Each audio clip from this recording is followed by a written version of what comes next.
Okay, I'm going to give a brief little table of contents. We're going to go over this book, and at the end, I'm going to have a pessimistic conclusion and an optimistic conclusion. I'm going to end with the silver lining.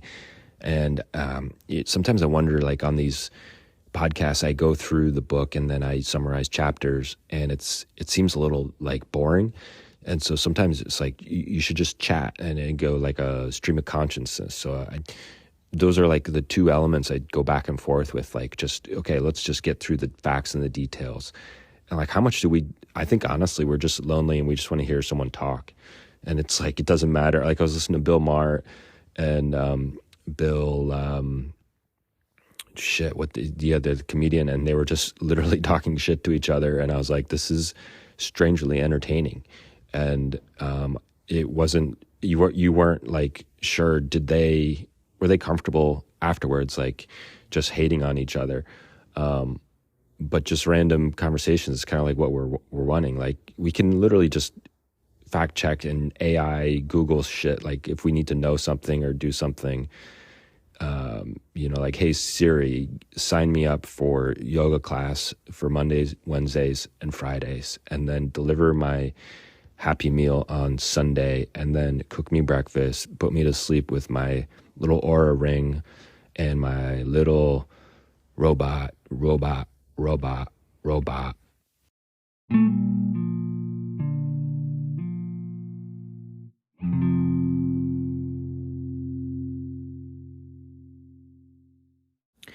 The book is Slow Productivity, The Lost Art of Accomplishment Without Burnout by Newport. He's a writer. He's also got a podcast called Deep Questions. He contributes to The New Yorker. At the New York Times, he's interested in the intersection of technology, productivity, and culture. The book mentions McDonald's in Italy and there being local resistance to fast culture. And so that started the slow food movement. And so he's terming this idea of slow productivity. And there's 3 principles: do fewer things, work at a natural pace, and obsess over quality.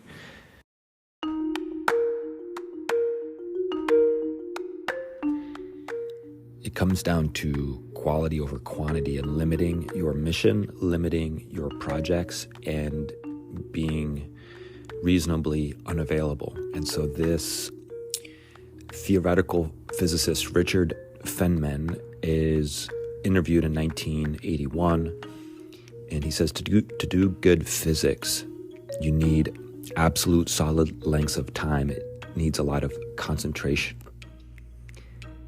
And he goes on to say that he's actively irresponsible. I tell everybody I don't do anything. And so from this antisocial behavior, he's able to concentrate and be unavailable.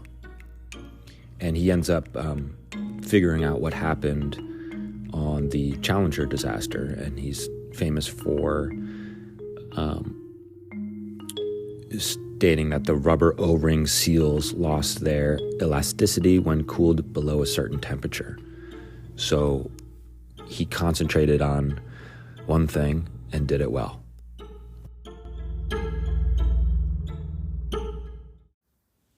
The author mentions several pragmatic ways to go about your day and to narrow down your availability to an hour. And this becomes office hours, and you're available for everybody and anybody. It also recommends to spend money on productivity applications. So there's software, DocuSign, the pro versions of the freemium. And so spend money to basically outsource all your tasks to intelligent software.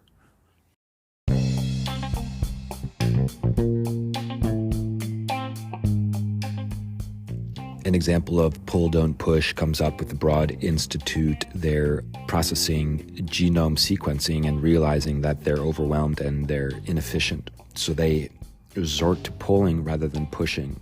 So you're basically taking things off your plate, and the suggestion is you create a holding tank for 3-4 projects, and then you have an active list where you pull from that holding tank Also on Apple or emails, you can get rid of your notifications. Those are pushing. The second principle of slow productivity is the natural pace.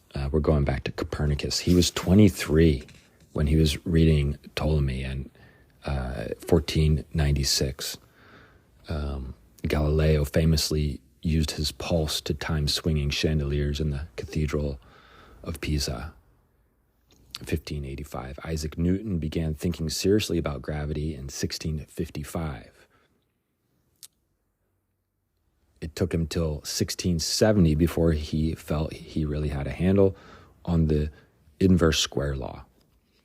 So we're talking about pace, productivity, and going back in time before the internet, before scrolling down an Instagram, Twitter feed mindlessly. And then we're in Africa with the Juhanzi. And the author's talking about humans having been nomadic for 300,000 years. And only in the last 10,000 has that changed. And so just thinking about obesity and Ozempic, like we spent the majority of our time as a species walking.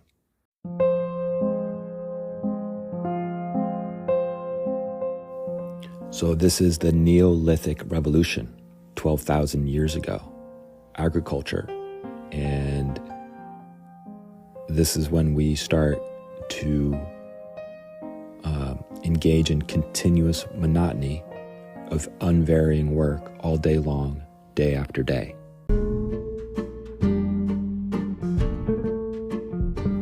The book mentions seasonality, and in agricultural days, we would phase our years with the harvest.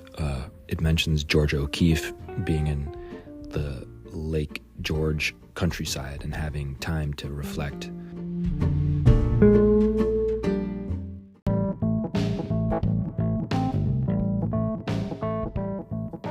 The last section of the book dedicated to the third part of the philosophy of slow productivity is obsess over quality. And I gotta say, I pretty much burned out on this book. It just felt like another Malcolm Gladwell where they take a story and they like make this, conclusion that is clean and it just seems like bullshit to me. So I burned out, and I think this slow productivity is a good idea to slow down, but to call it slow productivity. And then the last section on obsess over quality just, goes through Alanis Morissette and Jewel and how these artists became great for like denying fame and money. And it seems like a very trite, pretty simplistic conclusion to what signifies quality. So I got burnt out on this book. I was initially like positive for these, kind of like necessary refutations of current society in terms of working, with AI. I mean, I think AI is the big missing part here, because if you're talking about the human element, the natural pace, we probably should talk about AI being able to do everything, especially with the latest ChatGPT. So you can be slow, productive, you can be human, you can be, obsessed over quality, but the bigger picture is we have AI technology to do our job. So I don't know, the message kind of got lost on me towards the end of this book.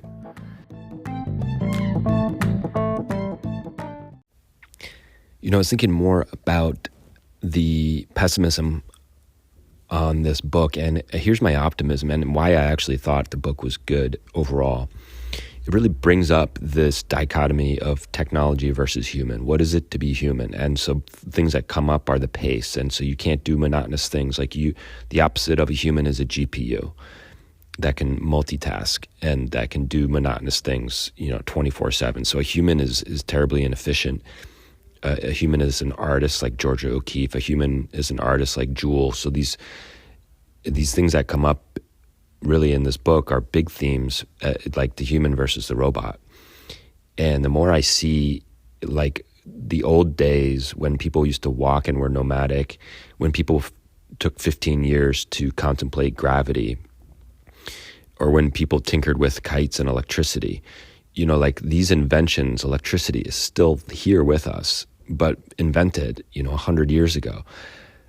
So what value are we adding with AI and the ability to multitask now on Google? So you can, summarize your Google emails and provide a response and, categorize your receipts and put them in a Google sheet. Okay, whoop-de-fucking-do. Where's the next invention that basically elevates humanity? Where's the next Ben Franklin, Isaac Newton, Galileo, George O'Keefe? Like, I don't see those. I see Googles and I see Yahoos. No, not Yahoo. I see Apples and Googles and chips, a lot of chips.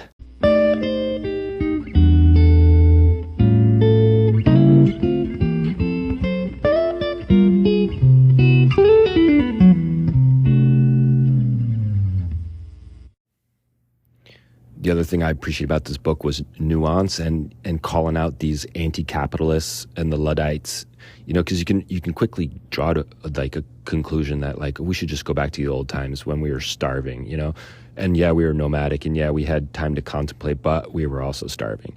So like AI is freaking amazing, and so you can't just tear it down, and that's where I appreciate like nuance, that you can't just go full like anti-capitalist or anti-colonial, anti. You got to be like, oh, okay, so there's some good things here and there's some bad, some good and some bad.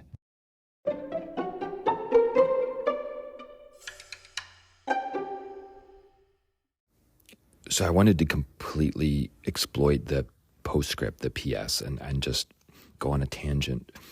I've been reading or been listening to oral arguments, Supreme Court oral arguments, and there's a case that just came out, and I want to give you some perspective on that. That's coming out tomorrow, and my Substack, tbps.substack.com.